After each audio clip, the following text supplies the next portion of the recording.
They used my code for 6 years when I asked for a raise, the CEO laughed. I sold the patent to their rival and watched the tsunami hit. Ex-wife's family tried to manipulate the court into taking my son away because he's autistic, so we fled and started over. But now my ex, who openly hated our son, is back, trying to take him from me too. I think her family is forcing her. My son was 5 years old when he told me for the first time that he wishes he was normal. But he didn't say that because he was feeling off that day. Rather because my brother-in-law Jared told him normal boys didn't cry at fireworks. That moment broke me. Because despite my son being high-functioning autistic and cognitively brilliant, he already knew that he was not good enough for the people around us. My wife left when he was 4 and blamed him. She told him he was defective. And after she left, her family started hovering over us, like a pack of seagulls circling a French fry. First came the unsolicited advice, then the visits. Then Jared, the ex-brother-in-law who once left my son alone at a gas station by accident, started showing up more. "You've got to toughen him up," Jared said. "He needs to learn to stop whining over stupid things like sound." That same week, he tricked my son into getting into his truck for ice cream, then left him at a playground 3 towns over, and called CPS on me for neglect. It thankfully didn't stick, but it planted a seed in my in-laws' head that I was unfit to parent. Soon after, my ex-wife's parents filed for emergency custody, but they didn't use the gas station or the ice cream incident to prove their point. Instead, they used my son's autistic behavior to prove that I was abusive. As an example, they cited that him screaming during a thunderstorm was proof I was abusing him. They also cited that him biting a classmate when his sensory overload hit was proof I was teaching him it's okay to be violent. It didn't matter to them that my son loved me, that he couldn't stop jumping up and down and hugging me every time I came home from work. All that mattered to them was taking him from me. And so, they gathered screenshots, twisted the narratives, and hired a sleazy lawyer who looked like he took pride in getting predators off the hook. All I had was my son and the truth.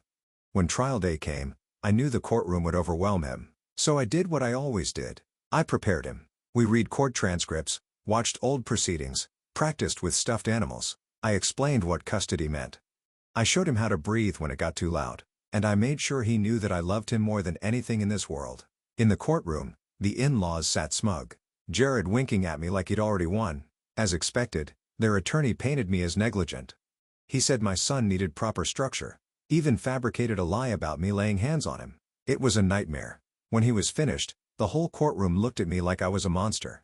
I looked over at my son expecting him to be sad or nervous. But instead, he was mad, like he wasn't about to let someone lie about his dad. He got called on stand, and just like we practiced, he began speaking. But he didn't follow the script, at first anyway. Instead, he started going off.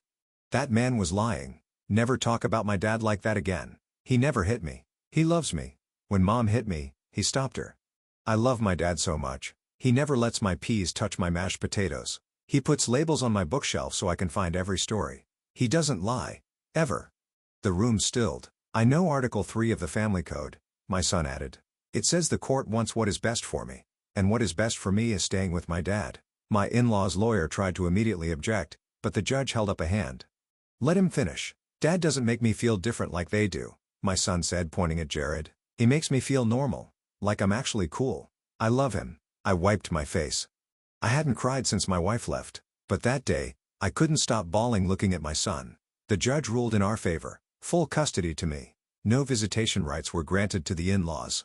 Jared stood up, red-faced. "This is a joke." The bailiff approached him as he continued to yell. "You'll regret this. You think this ends here?" They were escorted out. But as they passed, my ex-mother-in-law said, "You don't know what you've started." The truth was I didn't. But after winning that initial custody battle, I dared to believe our lives might return to normal for even a little. My son and I slowly rebuilt a structured routine, carefully managing his sensory needs and fostering a stable, nurturing home. Every day felt like a step forward. But beneath that fragile peace, the threat from my ex-wife Maria's family lurked ominously, like a shadow that refused to leave. At first, Jared and my ex-in-laws kept their distance, but their compliance was short-lived. Gradually, they started driving past our house more frequently, their familiar vehicles lingering just long enough to remind us they were watching. I tried to shield my son from their presence, but his anxiety heightened every time he glimpsed Jared's red truck near his school, or at the parks we visited. My son's once peaceful routines began fracturing under this calculated intimidation. Then Maria re-entered our lives, tentatively at first, influenced heavily by her parents. Her family manipulated her guilt and vulnerabilities, convincing her she'd failed as a mother, and needed to redeem herself by reclaiming custody. Driven by their pressure and eager for their approval, she reluctantly filed a new custody petition. Her parents hired expensive lawyers and experts, meticulously preparing a case designed to exploit my son's autistic behaviors against us. Their harassment became methodical. Jared orchestrated encounters intended to unsettle my son, showing up unexpectedly at stores or playgrounds. Each incident was precisely timed and documented, transforming my son's legitimate anxiety-driven reactions into twisted proof of neglect or emotional harm. Unbeknownst to me, Maria's family also began covertly inciting incidents at my son's school. They encouraged misunderstandings, misrepresented his sensory meltdowns, and gathered witnesses sympathetic to their cause. The more my son struggled publicly, the more ammunition they gained for court.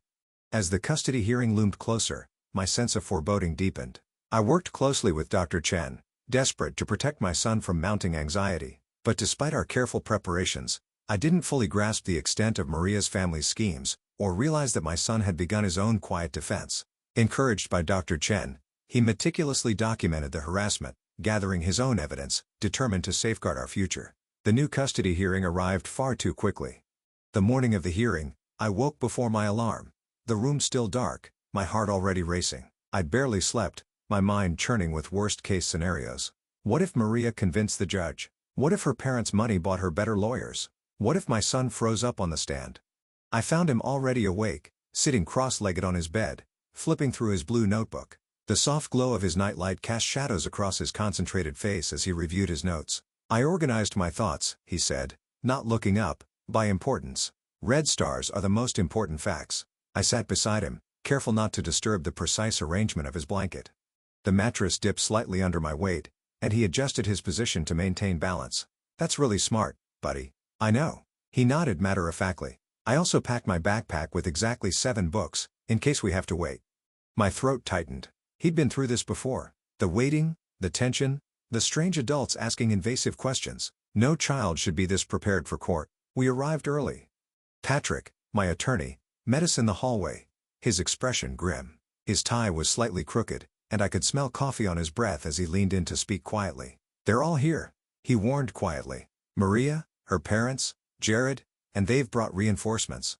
Character witnesses. A child psychologist. My stomach dropped. A psychologist? My son has never even met with their psychologist. Patrick nodded. They're claiming he doesn't need to. That they can assess the situation based on the evidence of emotional distress they've documented. What evidence? I demanded, my voice sharper than intended. A passing court clerk glanced our way, and I lowered my voice. The school incidents. Your son's anxiety. They're framing it as a response to your parenting, not their harassment. I felt sick. They created the problem, and now they were using it against us. Inside the courtroom, Maria sat at the plaintiff's table, looking polished and maternal in a modest blue dress. Her hair was shorter than I remembered, styled in a way that made her look older, more responsible. Beside her sat her parents, and next to them, Jared, who didn't even try to hide his smirk when he saw us. The wooden benches creaked as we took our seats, the sound echoing in the high-ceilinged room. The judge, a stern-looking woman named Judge Patel, called the court to order. The sharp rap of her gavel made my son flinch slightly, his fingers tightening around his notebook. Maria's attorney, a sleek man named Turner, presented their case first. His shoes clicked against the polished floor as he approached the bench, each step deliberate and confident.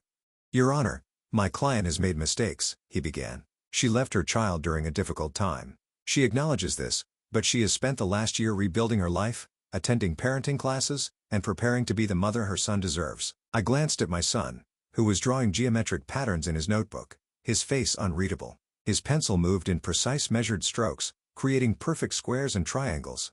Furthermore, Turner continued, we have evidence that the child is suffering emotional distress in his current environment. The father has isolated him, creating an unhealthy dependency. The child exhibits extreme anxiety, has difficulty in social situations, and has regressed developmentally in recent months. My hands clenched into fists under the table. They were using my son's autism against us, framing his natural behaviors as evidence of my failure. Patrick stood next. Your Honor, Mr. Turner's claims are not only false but deliberately misleading. My client's son was diagnosed with high-functioning autism at age 3. His behaviors are consistent with his diagnosis and have been appropriately managed with therapy and consistent parenting. He presented documentation from Dr. Chen detailing my son's progress over the years, the strategies we'd implemented, the milestones he'd reached. The papers rustled loudly as he handed them to the clerk. Furthermore, Patrick continued, the recent regression in behavior coincides exactly with the harassment campaign orchestrated by the maternal grandparents and uncle following their failed custody attempt. He presented my documentation, the dates, times, and photographs of their vehicles outside our home, at the school, following us to stores. The images showed Jared's distinctive red truck parked across from our house at odd hours, my ex-father-in-law standing at the edge of the school playground during recess. This isn't about a mother wanting to reconnect with her child, Patrick concluded. This is about control, and the person suffering most is the child they claim to care about. Judge Patel listened intently, occasionally making notes, her pen scratched against paper, the sound barely audible in the quiet courtroom. When both sides had presented their initial arguments, she turned to my son. Young man, would you like to speak today? She asked gently. My son looked up from his notebook, his eyes darting around the courtroom before settling on the judge. He nodded and walked to the witness stand. His blue notebook clutched against his chest. His shoes made soft padding sounds on the carpet as he approached. I brought notes, he said, his voice small but clear, so I don't forget important things. Judge Patel smiled. That's very responsible. Please take your time. My son opened his notebook to a page marked with red stars. The paper crinkled as he smoothed it flat with his palm. First fact, my mom left when I was 4 years, 2 months, and 15 days old. She said I was broken. Maria flinched visibly. Her manicured nails dug into her palms, leaving small crescent marks on her skin. Second fact, she never called me. Not on my birthday. Not on Christmas. Not ever. He flipped the page. The sound seemed to echo in the silent courtroom. Third fact, Dad never said bad things about her. He said she wasn't ready to be a mom, that it wasn't my fault. He continued methodically, detailing the recent harassment, the nightmares, the fear he felt when strange cars followed us. He described how Grandpa and Uncle Jared would show up at his school and watch him through the fence during recess. His voice remained steady, but I could see his free hand gripping the edge of the witness stand, knuckles white with tension. It makes my brain feel like it's full of bees, he explained. I can't think. I can't breathe right. I have to hide under my desk. Then he turned to a page with a drawing. A simple sketch of a house with a sun above it. The lines were straight and precise, drawn with a ruler. This is what I want. A quiet house where nobody watches us, where I can read my books, and Dad can help me with my science projects, and nobody says I'm broken. Maria's attorney stood. Your Honor, while this is very touching, the child has clearly been coached. I don't get coached, my son interrupted, his voice suddenly sharp. I observe, I analyze, I conclude. He tapped his notebook. That's how my brain works. Judge Patel held up a hand to silence Turner. Continue, young man. My son took a deep breath. I could see his chest rise and fall as he steadied himself. Last fact. Yesterday, Uncle Jared came to our house. My head snapped up. What? I hadn't known this. A cold feeling spread through my chest. He thought I was at school, but I had a stomachache, so Dad let me stay home. I was in my room when Uncle Jared came to the back door. He was talking to someone on his phone. He said, once we get the kid, we'll make sure he never sees his father again. Maria just needs to play her part for a few more days. The courtroom erupted. Maria's face went pale. Her parents exchanged panicked glances. Jared stood up, pointing at my son. The sudden scrape of his chair against the floor made a harsh sound that echoed through the room. He's lying. I never. Sit down, sir, Judge Patel ordered, her voice like steel. Young man, are you certain about what you heard? My son nodded solemnly. I recorded it. He pulled a small voice recorder from his pocket. The one Dr. Chen had suggested he used to record his thoughts when writing was too difficult. The plastic device looked tiny in his hand. Dad says evidence matters, so I collected evidence. Patrick quickly approached, took the recorder, and handed it to the bailiff, who passed it to Judge Patel. She listened to it privately through headphones, her expression darkening. After a tense silence, she removed the headphones. The soft click as she set them down seemed unnaturally loud. This court will take a 30-minute recess. Counsel for both parties in my chambers. Now, as they filed out, Maria turned to look at me, her eyes wide with what seemed like genuine shock. Had she not known what her brother was planning? Or was she just a better actor than I remembered? The door to the judge's chambers closed with a heavy thud. My son returned to our table, his shoulders slumped with exhaustion. His face looked paler than usual, with small beads of sweat at his hairline. You did amazing, I whispered, pulling him into a gentle side hug, careful not to overwhelm him. Why didn't you tell me about Jared coming to the house? I was collecting data, he replied simply. Dr. Chen says sometimes you have to observe before you intervene. I couldn't help but smile. My brilliant, methodical son. When court resumed, Judge Patel's expression was grave. The wooden gavel rested heavily in her hand as she called the court back to order. Based on new evidence and the testimony presented today, I am issuing an immediate and expanded restraining order against Jared Wilson, prohibiting him from coming within 500 feet of this child or his father. She turned to Maria. Miss Wilson, this court is deeply troubled by the recording we've heard. While you may not have been directly involved in your brother's apparent plan, your petition for custody appears to be part of a larger scheme orchestrated by your family. Maria's face crumpled. Your Honor, I didn't know. Save it for your testimony. Judge Patel interrupted. This court will reconvene tomorrow morning to hear final arguments and issue a ruling. In the meantime, I'm ordering a full investigation into the harassment described by the minor and his father. As we left the courtroom, I felt a weight lift from my shoulders.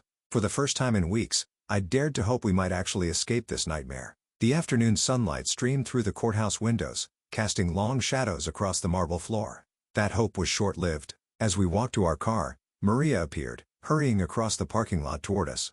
Her heels clicked rapidly on the asphalt as she approached. I instinctively stepped in front of my son. Wait, she called.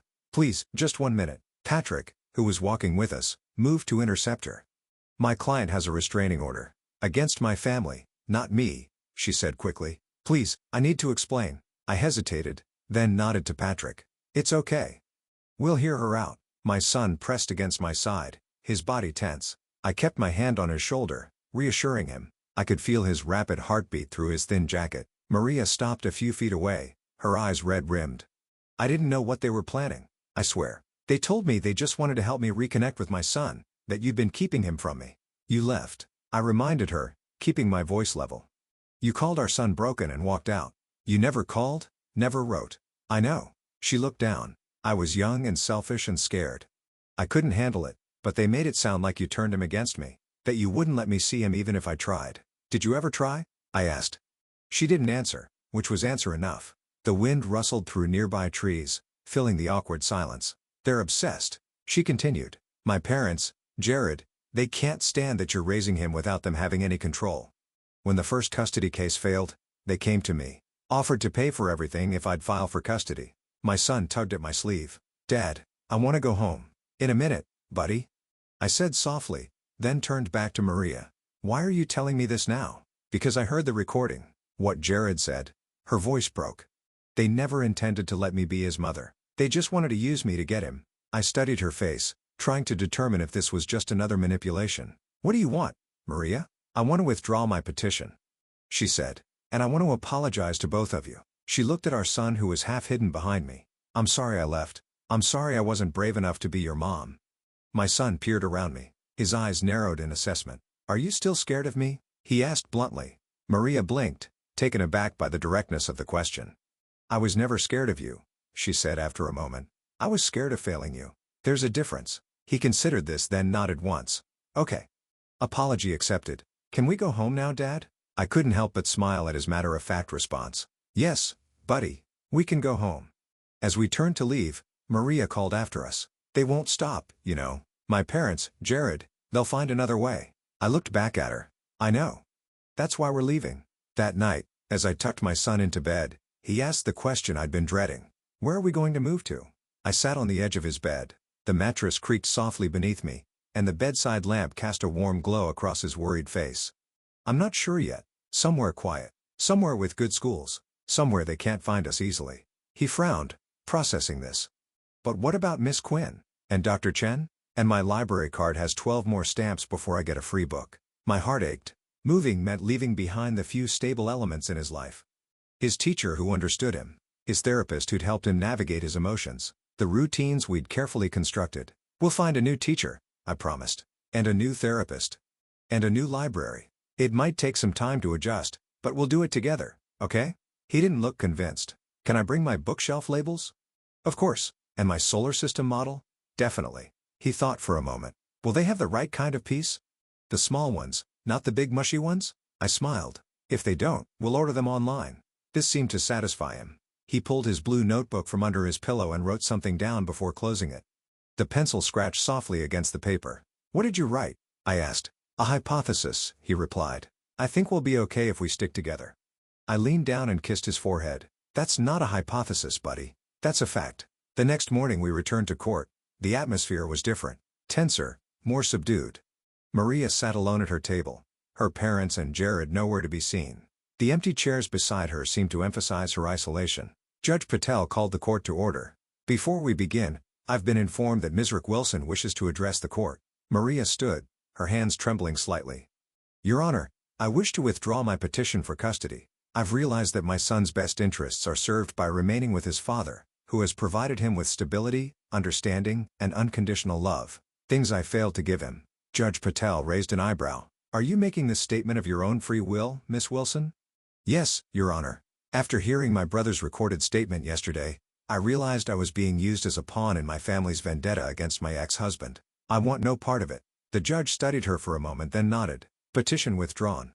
Now, regarding the expanded restraining order and harassment allegations, what followed was a comprehensive ruling that exceeded even my most optimistic hopes. Judge Patel issued a permanent restraining order against Maria's entire family, including any agents acting on their behalf. She ordered a criminal investigation into Jared's apparent kidnapping plot, and she granted my request to relocate with my son without disclosing our new address. This court finds that the respondents have engaged in a pattern of harassment and manipulation that constitutes a clear threat to the child's well-being, she concluded. The father has demonstrated exemplary parenting under extremely difficult circumstances. He has my full support in taking whatever legal measures necessary to protect his son. As we left the courtroom for the last time, I felt a strange mix of emotions. Relief, vindication, but also sadness. This place had been our home. Despite everything, we built a life here. Patrick shook my hand. Congratulations. This is as comprehensive a victory as I've ever seen. Thank you for everything, I said sincerely. Where will you go? He asked. I shook my head. Better if you don't know. Fewer people who know. The safer we'll be. He nodded in understanding. Keep in touch. Let me know if you need anything. In the parking lot, we passed Maria, standing alone by her car. Our eyes met briefly. She gave a small sad nod. I nodded back. There was nothing left to say. That weekend we packed our essential belongings. My son approached the task with his usual methodical precision, categorizing his books, carefully wrapping his science models, making lists of what would go in which box. The sound of packing tape being pulled from the roll became the soundtrack of our days. Dad? He called from his room. Can we visit the library one more time?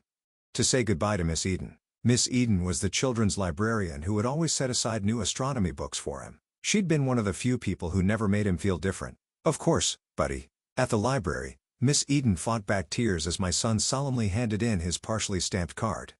The card was worn at the edges with 11 carefully inked stamps in the shape of open books. I need 12 more stamps for a free book, he explained. But we're moving. For safety. Miss Eden disappeared into the back room and returned with a brand new copy of the Ultimate Space Encyclopedia. The glossy cover gleamed under the library lights. Consider this your free book, she said, handing it to him. You've been my most dedicated reader. My son's eyes widened. But I don't have enough stamps. Some things are more important than stamps, she replied with a smile. Promise me you'll find a good library wherever you go? He nodded seriously. I promise. Libraries are essential repositories of human knowledge. She laughed. That they are. Our last stop was Dr. Chen's office. She'd agreed to meet us on Sunday, her day off, to say goodbye and provide referrals to trusted colleagues in several different cities, so no one would know our actual destination. The familiar smell of her office, a mix of tea and old books, was comforting. Remember what we've practiced, she told my son. When you feel overwhelmed, identify the trigger, implement coping strategy, communicate needs, he recited. She smiled. Exactly. And remember, change is hard for everyone, not just you. It's okay to be scared or angry or sad about moving. He considered this. I'm all of those things but also curious. About our new home? Dr. Chen looked at me. He's going to be fine. You both are. The morning we left, I woke before dawn. Our packed SUV sat in the driveway, ready for the long drive ahead. The neighborhood was quiet, with only the occasional chirp of early birds breaking the silence. I did one final sweep of the house, checking for anything we might have forgotten. In my son's room, I found a piece of paper taped to the wall, a meticulous drawing of our house with 2 stick figures standing outside. Beneath it, in his careful handwriting, our first home. Where Dad taught me I'm not broken. I carefully removed it and placed it in my wallet. The paper crinkled softly as I folded it. My son was already in the car when I came out, his blue notebook open on his lap. A new page titled, Our Adventure. The morning air was cool and damp with fog lingering between houses. Ready? I asked, sliding into the driver's seat. He looked back at the house then at me. Ready? Let's go somewhere they can't find us. As we pulled away, I checked the rear view mirror, half expecting to see a silver sedan or Jared's truck following us. But the street was empty, bathed in the soft light of dawn. We were free, for now. But I couldn't shake the feeling that this wasn't truly over. Maria's words echoed in my mind. They won't stop. People like her family, they don't just give up. I knew that all too well, which is why I had one more stop planned before we left town for good. A stop my son didn't know about. A precaution I hoped we'd never need, but one I couldn't afford to skip. Because when it came to protecting my son, I wasn't taking any chances. Not anymore. Our last stop was at a small unmarked office building on the outskirts of town. I told my son we needed to pick up some special travel documents, which wasn't entirely a lie. The building looked ordinary. Gray concrete with tinted windows that reflected the morning light. "Wait here for just a minute," I said, leaving him in the car with his new space encyclopedia. "I'll be quick." Inside, a woman with close-cropped gray hair and sharp eyes greeted me. This was Diane, a former police detective turned private security consultant. Patrick had connected us. Her office smelled of coffee and paper, with filing cabinets lining the walls. "Everything's ready," she said, handing me a sealed envelope. "New driver's license, social security card, bank accounts, the works. Your new identity is as solid as I can make it. Background, credit history, employment records. Your son's school records have been transferred under the new name." I nodded, my throat tight. "And the monitoring? Already set up. We'll track any searches for your old names, any unusual activity around your previous contacts. If they start getting close, you'll know before they do." Back in the car, my son barely looked up from his book. The pages rustled as he turned them, absorbed in images of distant galaxies. "Did you get the documents?" he asked without looking up. "All set," I said, tucking the envelope into my jacket. "Ready for our big adventure?" He nodded, but his eyes lingered on the town passing by outside his window. Buildings and landmarks we'd known for years slipped past, growing smaller in the side mirror. "I calculated that we've lived in this house for 2,347 days, he said quietly. "That's a lot of days." "It is," I agreed, "but we'll have even more days in our new home." "Will it have a backyard? For my telescope?" "Even better," I promised. "It has a deck on the roof, perfect for stargazing." That seemed to cheer him up. As we merged onto the highway, I felt the tension in my shoulders begin to ease. The farther we got from our old life, the safer we'd be. We drove for hours, stopping only for bathroom breaks and to stretch our legs. My son documented everything in his blue notebook. The license plates we saw from different states, the types of clouds in the sky, the exact mileage between rest stops. The scratching of his pencil became a comforting background noise to the empty engine. "Dad," he said somewhere around hour 6. "Are we going to change our names, like in the witness protection shows?" I nearly swerved. "Have you been watching those shows again?" He shrugged. "Sometimes when you're making dinner. They're interesting. Very procedural." I sighed. No point in lying. He'd figure it out soon enough. "Yes, we are changing our names. Just our last name, not our first names. It's to make it harder for certain people to find us." He considered this. "Like Grandpa and Uncle Jared?" "Exactly like them." "Good." He went back to his notebook, adding something to a list. "I've been thinking about last names. I like Chen, like Dr. Chen, or Quinn, like Miss Quinn, or maybe something space-related like Armstrong or Hubble." I smiled. "The new name is already picked out, buddy, but I like your suggestions." "What is it?" he asked eagerly. "Walker," I said. "We're going to be the Walkers." He tested it out. "Walker. Walker." Then he nodded. "It sounds like we're always moving. That's good for hiding." "Exactly." I agreed, relieved he liked it. We reached our destination late that night, a small city in another state, far enough away to feel safe but not so remote that we'd stand out as newcomers. I'd rented a furnished apartment as a temporary base while we looked for a permanent home. The apartment was small but clean with 2 bedrooms and, as promised, roof access. The building was older, with creaking floors and radiators that clanked, but it felt secure. My son immediately claimed the smaller bedroom, which had built-in bookshelves. He ran his fingers along the empty shelves, already planning his book arrangement. "This is acceptable," he declared after a thorough inspection. "The shelves need labels though." "We'll get on that tomorrow," I promised. Exhaustion hitting me like a wave. "For now, let's just get some sleep."